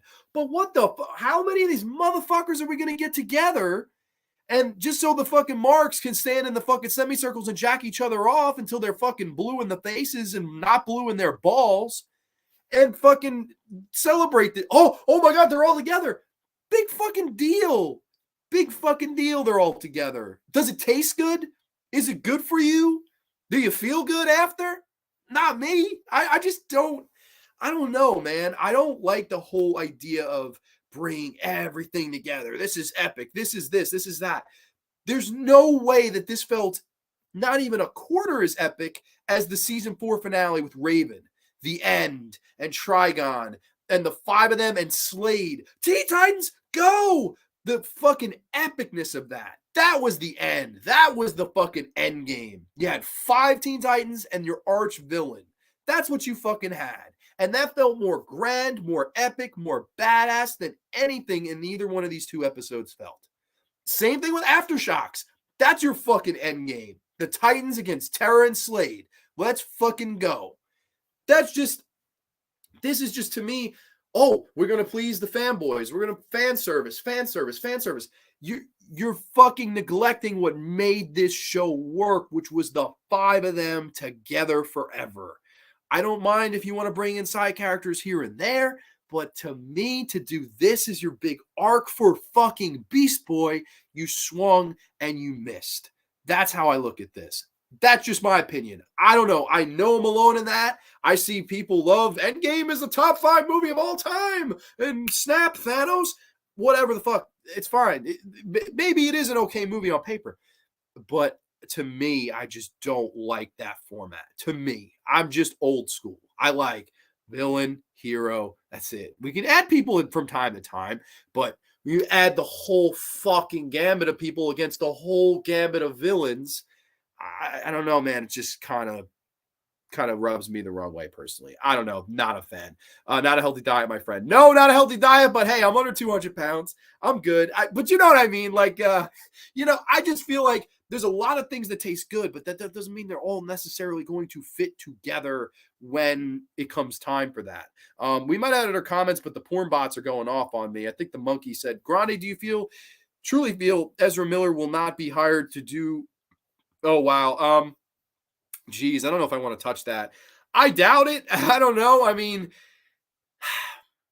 I don't know. Is Kevin Spacey doing anything? Is like I don't know if has Kevin Spacey got work. I don't really know what's going on, to be honest with him. I would guess right now no, because we live in a very politically correct world. So if you do anything fucked up like that, you're instantly fucking erased. I mean, my guess would be no off the bat. But again, I don't know. I couldn't tell you. But wow.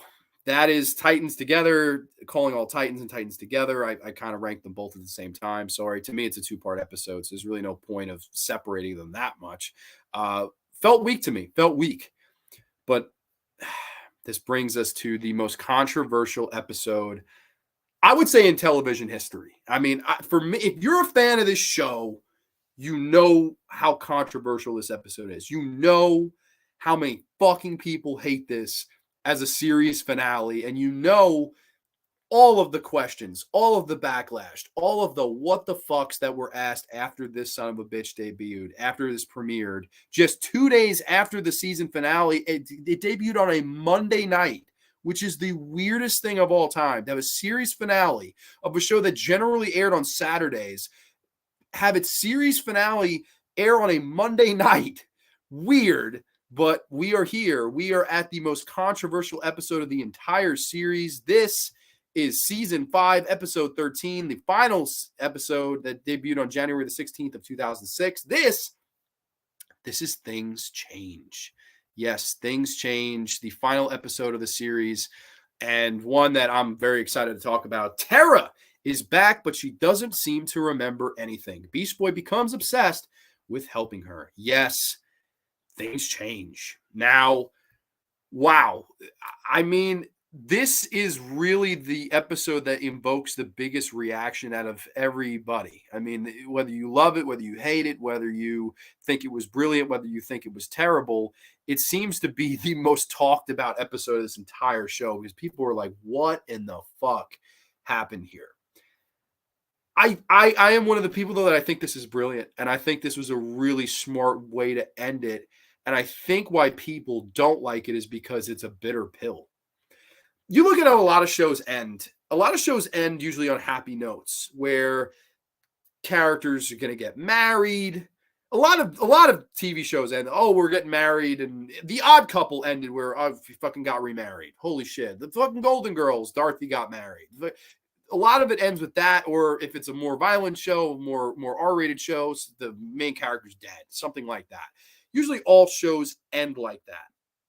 But how do you end a Teen Titans? How do you end a show about friendship, a show about growth, a show about characters, a show about the family aspect between friends? How do you end a show like that you wanted to truly continue with the season 6 and the Starfire arc that we never ever got?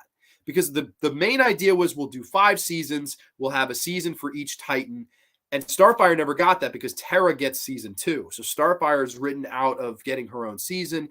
And when they went and approached Warner Brothers to do the season 6, they said, no, season 5 is it. Come up with an ending, and that's when they sat down and said things change. And that's, of course, the title of the episode. And the whole point of the episode is that we're not going to like things when they change, but they do change, and we have to grow up and live with them. And I can walk you guys through the episode if you're not familiar with it.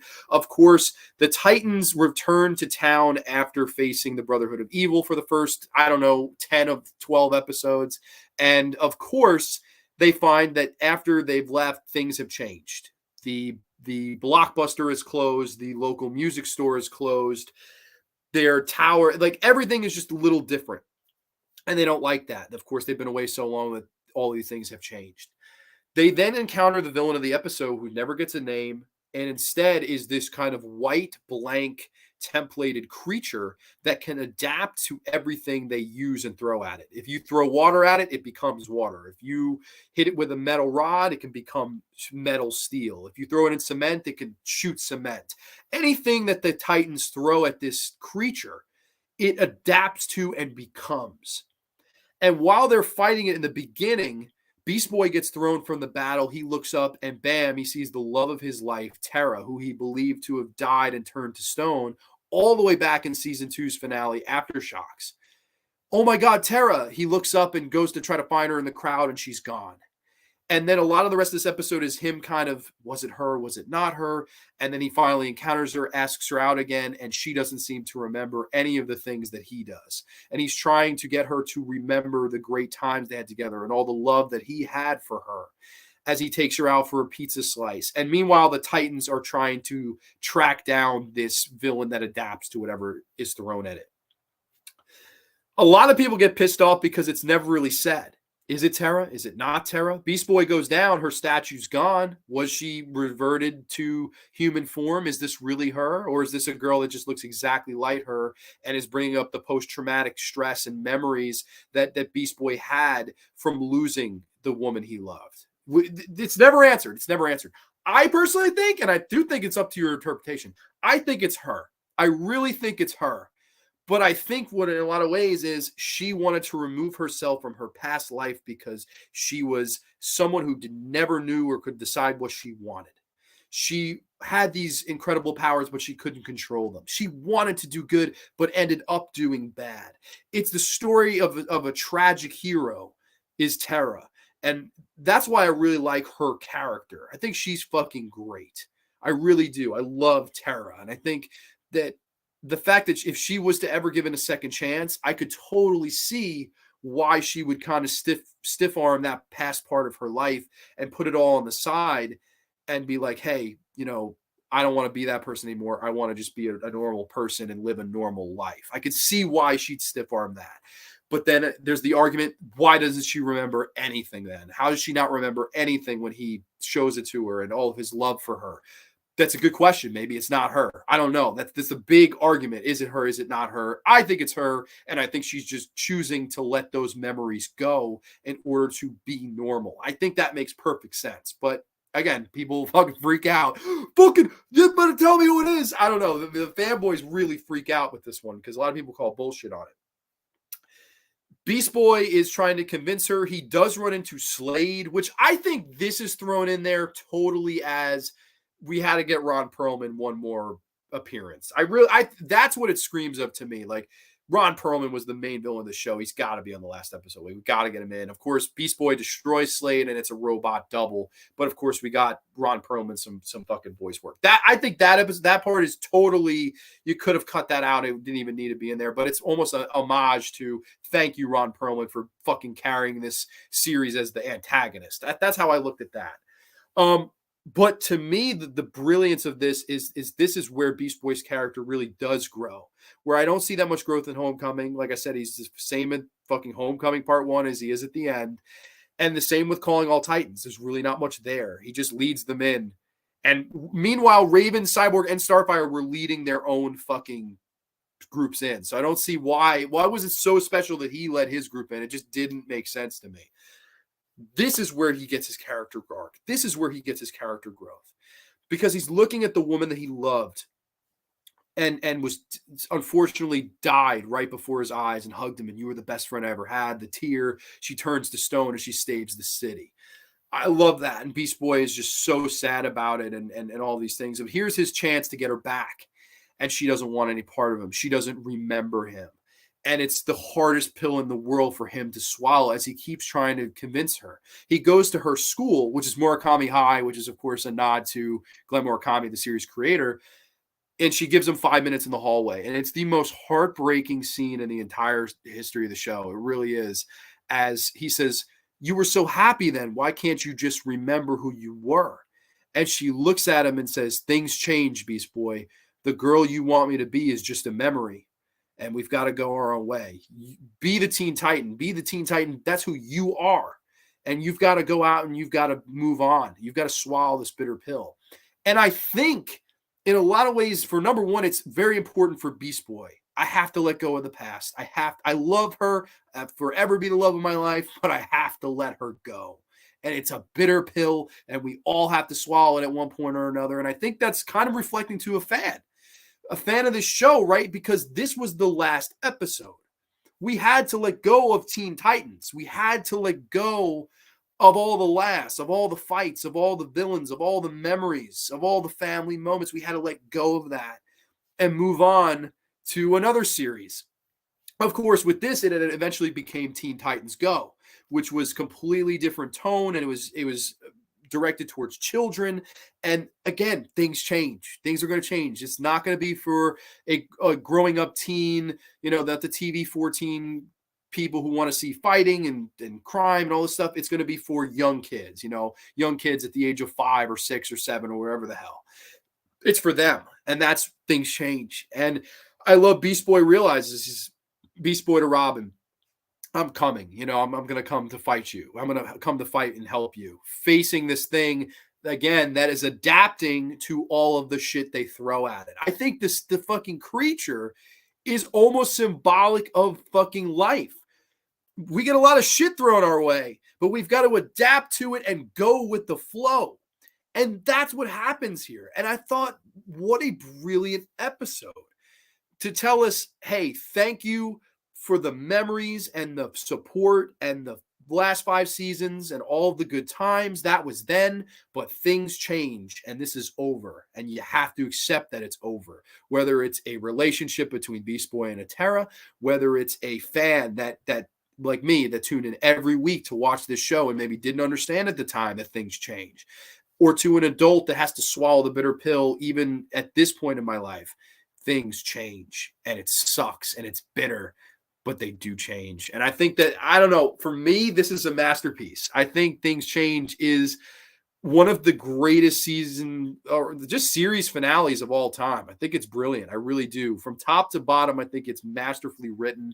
I know a lot of people call bullshit on it. Maybe at that age, I called bullshit on it too, because you're setting up a lot of things that you don't go anywhere with, but it wasn't about the story because the story was no longer going to continue. The whole point and message and arc was, we love you, but you've got to move on. You got to be who you are. She says that to him. Be the Teen Titan. That's who you are. Move on. Things change. I love it. A masterpiece for me. Masterpiece episode. King Gore. All right, bro. I've got to head to work. You the man. Dude, God bless and happy birthday tomorrow. I promise I'll post something on Instagram for us, man. You are one of my best friends. John, do you like the open interpretation in a movie or series, or are you more for this scene for the director's vision? That's a good question. I personally, I like either if it's done right. Like, for example, a lot of people, when the John Carpenter's The Thing, when it ends, a lot of people say, oh, was Childs infected? When I first watched that movie, I don't know, for the first 10 times, I never thought Childs was infected. I never thought it.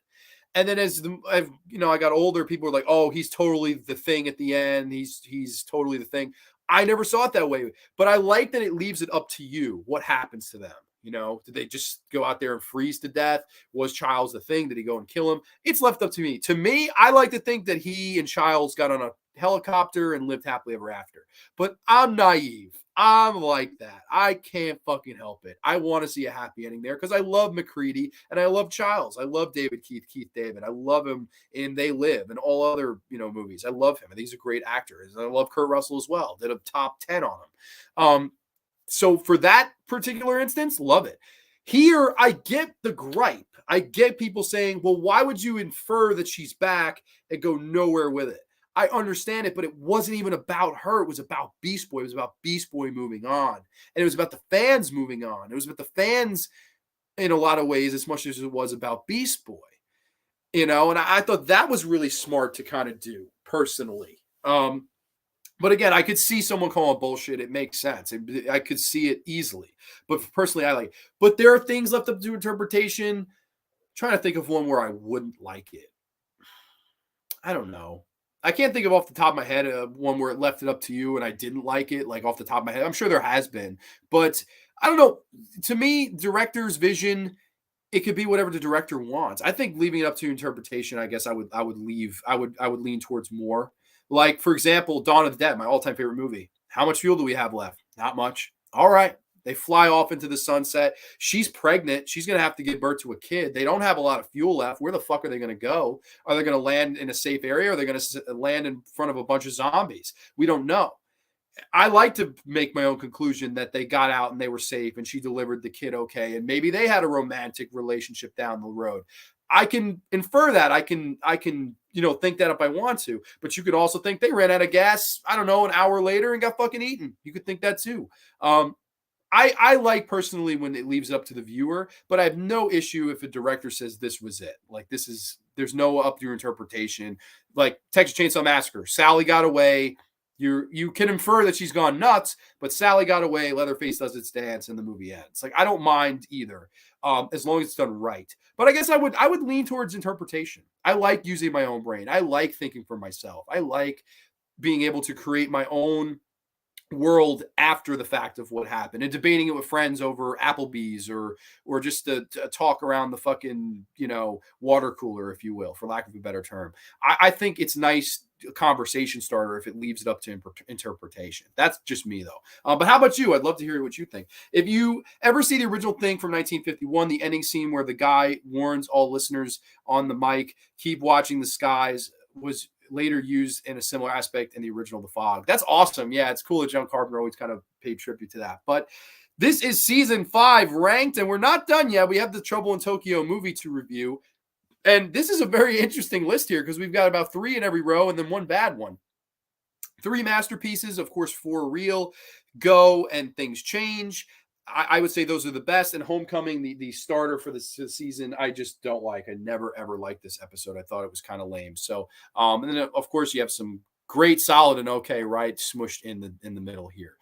That is season 5 ranked. Now, overall, I would say this is the weakest season of Teen Titans. Like, I definitely would say that of the first of the 5, this is the weakest. But that's not to say it's a bad season of television. I just think it's more middle of the road. And if I had to rank the seasons, that would be the toughest thing. This would come at the bottom for sure. Then either season 3 or season 1. Because I don't like the arc of season 3, but the standalone episodes are arguably the best of any of the standalone episodes. So it's hard to put 3 there. I guess for now I'll put 3, then 1, then, wow, it's 2 or 4 for the top. I don't know. It's really how you fucking sleep. It could be 2, it could be 4. I don't know. I would say 4 second, 2 first, but that could change on how I sleep. I mean, that's how close those 2 are. So season 2, season 4, season 1, season 3, season 5. That would be how I'd rank the 5 seasons. So that is Teen Titans. I've now reviewed all of the individual episodes, which is crazy. That's got to be the first time ever on Grande's Graveyard that we've reviewed every episode of an entire series, which is a lot of fun, all 65. And I guess with that being mentioned, we can get into what served as the true series finale in Teen Titans Trouble in Tokyo. Yes, this was the made-for-TV movie that came out, of course, after Things Changed. So this really is technically the last journey you go on with this Glenn Murakami 5. So a lot of people say, oh, well, this kind of ruins Things Change's point. If that's really the end, let it be the end. I mean, I enjoy this movie. I'm going to get the brief plot synopsis up here. I actually wasn't prepared for this, so let me just click here and get it up. Teen Titans. I figured I did plot synopsis for everything else. I might as well. Teen Titans, Trouble in Tokyo. This is also 2006. After a battle with a high-tech villain named Psychotech, the Teen Titans travel to the city of Tokyo where they find themselves embroiled in a conflict with the ancient enemy. Yes, Teen Titans, Trouble in Tokyo. And I love that little picture they have here. I want to see if it would focus. I don't think it's gonna. Maybe a little closer. I don't know. Well, I put it as the thumbnail for this video anyway. That's the thumbnail. I like that picture of the Titans all kind of embracing each other. I really like this movie. I think it's nice. I would have said this definitely was good enough to go to a theater. That's really my biggest question for this movie always was why this didn't go to a theater. Because Teen Titans was hot. Teen Titans was beloved. Teen Titans was really popular. And in a world where Pokemon went to the movies and Teen Titans Go went to the movies, I'm surprised that Teen Titans, the original show, didn't go to the movies because it was very popular too. I don't really know why it didn't go. This, instead, it debuted on TV, and I remember watching it when it debuted, loved it, thought it was great. Like I said, the Titans kind of traveled to Tokyo here to travel and face this villain named Psychotech, and he's working for another villain that we do not know the identity of quite yet. And the Titans kind of fight all of these creatures in Tokyo, whether they be, Godzilla. At one point, they fight a Godzilla-like creature, which is a lot of fun. See Teen Titans fight Godzilla in Tokyo, something I never, ever thought I'd see. Cool. I think it was a good idea to change the setting. Like, instead of doing the city where they are from, bam, put it in Tokyo. I thought that was fine. This is really the movie that the point of this movie was to finally bring Raven and I'm sorry, is to bring Starfire and Robin together as a item, because they only ever did one episode in the original series where they talked about their feelings for each other. Here they kind of open up to each other more. By the end, they're together, which is nice. It's nice that they embrace each other. But I definitely think that, this movie overall is a lot of fun. I think that's what I have most with this movie. Is it's just a fun little movie. Mateo says, agree with you, John. It has to be done right, but sometimes the open to interpretation stink of laziness from the director. Just my opinion. I would agree with that completely. I would agree with that totally. There's definitely times where it's like, I don't know how to end it. I'll fucking be lazy. That's not good either. Definitely agree with that. That's when it's bad too. But this movie I have fun with. I mean, Cyborg is eating all the stuff in Tokyo. You have Raven looking for books to read. You have Beast Boy singing karaoke, and he's singing the actual Puffy Amiyumi lyrics, which when it translates to English, it's bizarre, the song. It makes no sense, the song. It's I will obey the traffic rules. Teen Titans. Just weird. I mean, the weirdest lyrics ever. If you Google it, it's quite funny. And, they kind of all go on their separate journeys and then fight all this crime. And then basically Robin gets framed for murder and he goes to jail. And there's this whole thing where is Robin a murderer? I like that whole aspect. I think this is a solid movie. The movie looks good. It's fun. Now, if I had gripes, then maybe there's a couple. The other Titans are sort of along for the ride. When I say that, I think Raven, Beast Boy, and Cyborg really don't have much to do. They're kind of just there. And it's like, oh, here, we'll cut back to Raven for 2 seconds. Oh, here, we'll cut back to Beast Boy and Cyborg for a couple seconds. Back to Robin and Starfire. I thought that was, quite whatever. But again, you had to focus on something. You had to kind of close the original series on something that you set up. And of course, they went with the love angle, which I thought was fine. I like Hynden Walsh and I like Scott Menville. They have good chemistry as Robin and Starfire. I like the conversation they have, and heroes aren't supposed to have time for that stuff. Robin's being very inconsiderate of his feelings, denying his feelings for her, and she's saying, "Hey, I love you. Like I'm having boy troubles, and I don't even know if you're the boy to have troubles with. Just open up to me." And Robin can't do that. Robin kind of comes full circle and realizes I have to open up and I've got to chill out and I've got to stop taking myself so seriously all of the time. You can still take yourself seriously, but at the end of the day, you got to live and have a little bit of fun too. And the Titans do. They have fun all around Tokyo, playing arcade games, singing karaoke, eating. I like that stuff. But I definitely think you could have, if I had a couple gripes, maybe have them together a little bit more. Like, instead of focusing on Robin and Starfire as the main plot, maybe do just like an episode like Go or an episode like Final Exam where it's the 5 of them at the end, like, let's do this, And it is sort of that, but again, it still feels more like they're focusing on Robin and Starfire, which I understand. It's fine. I like this movie. It's really not one I get crazy in depth on. Like, I just watched it before. I watched it today. I think it's a really fun, good little movie. It's nice for the fans. It's a nice kind of wink and send off and thank you to fans, especially if you do not like things change. This is a much better finale and better taste in your mouth, if you will. And I liked that at the end, when the roll credits, instead of playing the classic Puffy Amiyumi theme song, you had the Titans themselves, the voice actors, sing the American version of the song respectively. And, that's it. That's the credits roll. And that's the last we heard from the original Teen Titans before it became Teen Titans Go. I really like the movie. I have a fun time with it. For me, it's like a 7.5 out of 10. It's solid. For a TV movie, it's one of Cartoon Network's best. I'd say that. I kind of wish it went to theaters, and I kind of wish it was longer. I think it's 111 minutes before credits. I mean, I would have liked maybe a fucking hour and a half. Maybe give me 20 more minutes. Give me 20 more minutes. Give me a subplot of Raven or something. Give me a subplot or something more for the other Titans to do. I don't know. I think this could have been longer. This is one of those movies I definitely think could have been longer. It's 71 minutes before credits. Definitely could have added a little bit more meat and potatoes to this for me. Have you ever been to Tokyo or Japan, John? If you were interested or going, believe it or not, it's funny you asked. It's the number one country I'd love to go to because they have so much in common as to what I have in common with. I'm a big baseball fan. Baseball is huge in Japanese culture. Even Cyborg says that. He says, I hear Japan is big in baseball's big in Japan. Here's a grand slam. And he hits Godzilla with the fucking thing. Godzilla no sells. Thought that was funny. You have, horror is very big in Japan.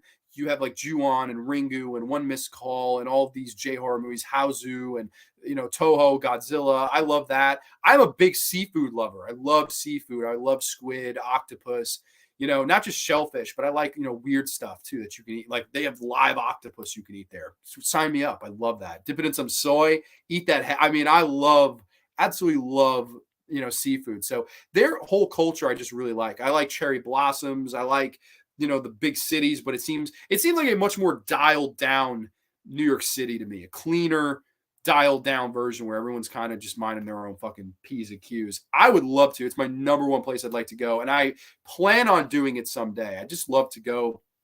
I know my friend Will, the cabinet Dr. Howdy, aka Dr. Hogg, he actually spent a year there. And he was telling me all about it. And it was vicariously, I was living through the stories. And I was like, man, this is so cool. The Japanese bullet train, stuff like that. I would love to, Mateo. So thank you. I appreciate you asking that because that's, believe it or not, the number one place I'd like to travel to, outside of the United States. And even within the United States, Tokyo would be my number one. I would love to go there. So fingers crossed, maybe someday. I know it's a long flight. I know it's an expensive flight. Of course, wrestling is big there too. I'd love to go to the Wrestle Kingdom and the Tokyo Dome. How cool would that be to go see wrestling in the Tokyo Dome? I feel like that's a bucket list thing. I've got to go do that someday. That would be really cool. So I don't know. I'm definitely a big fan of Tokyo. I like it. But yeah, no. So that is Teen Titans: Trouble in Tokyo. I didn't go too into the story or anything here. To me, it's just a passable TV movie. I will say one more thing. I like the visual art aesthetic in this episode. I think it's really good. So that is Teen Titans, the entire series ranked and reviewed. We've finally come full circle. It's actually wild to me how crazy of a journey this has been as I dropped one of the discs. So I'm just putting it back in here. That's why I'm looking down.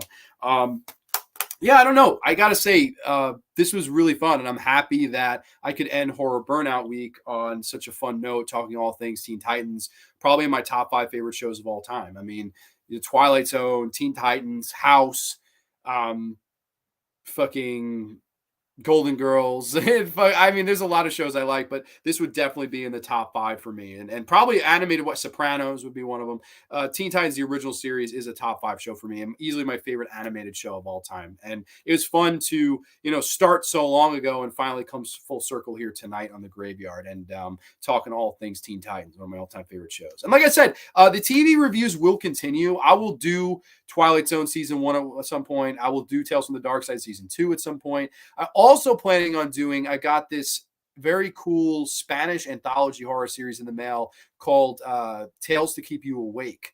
And that ran from the mid to late 1960s and then had a revival in the 1980s. It's all 30 something episodes. And I'm going to be reviewing those at some point down the road. So that's going to be one that I want to do in the future. Like I said, Tales to Keep You Awake. So that's something I got in the mail and I'm going to start watching soon. I'll be back on the horror grind, if you will, coming up very shortly. Next week, we're going to be doing Video Nasties Volume 3. I figured just in time for Turkey Day. Let's get nasty. I've picked out 2 of the nasties right now. I'm going to put up a fan vote poll so you can vote on what the third nasty is going to be. I'm going to cover 3 video nasties. You guys are going to vote on what the last one is. I have the post scheduled to pop up tomorrow around noon. So if you guys want to vote for which nasty you want to see me review, go vote on that poll. I believe it was Killer Nun, Fight for Your Life, Cannibal Apocalypse, and Bay of Blood, Mario Bava's Bay of Blood. So whichever one of those wins the last 4 gets my review. Will get on the Video Nasty special number 3. Of course, like I said, I've done 2 of those in the past. The first one's one of my most watched episodes. So I figured continue with that right around Turkey Day. And in December, I have some plans to do stuff. I want to have my friend Henry on. We're going to do an episode talking about music and horror movies. We're going to just do, because he's a music major, music guy, music pro. So I figured get him on, talk about music. And I also was thinking of maybe talking about more Dante Tomaselli. I was wondering to see if I could get him on here. Talk about Desecration, which takes place around Christmas time, and horror, which takes place in the winter. It would be cool to get him on here, and he told me that he would do it. So maybe we'll do that for December. I don't know. I definitely have a lot of plans, but next week, Video Nasties Volume 3, we are back into the horror. No more horror burnout. We ended it here with the TEENTITANS, Teen Titans. really enjoyed this. So everybody, thank you. If you watched any of these 5 videos in the review series, I'll put them as a playlist. The playlist is now complete. I'm flattered with all the, I know these weren't as popular as my horror shows, but it's something that means a lot to me and something I really wanted to tackle on Granny's Graveyard at some point. And I'm glad that I've actually come full circle with it. So I just wanted to thank everybody that came out tonight, supported, gave me a like, gave me a subscription, gave me a comment, whatever. Appreciate you guys as always. And we will catch you next time only on the Graveyard. Too sweet, peace. Teen Titans go. Good night, everybody.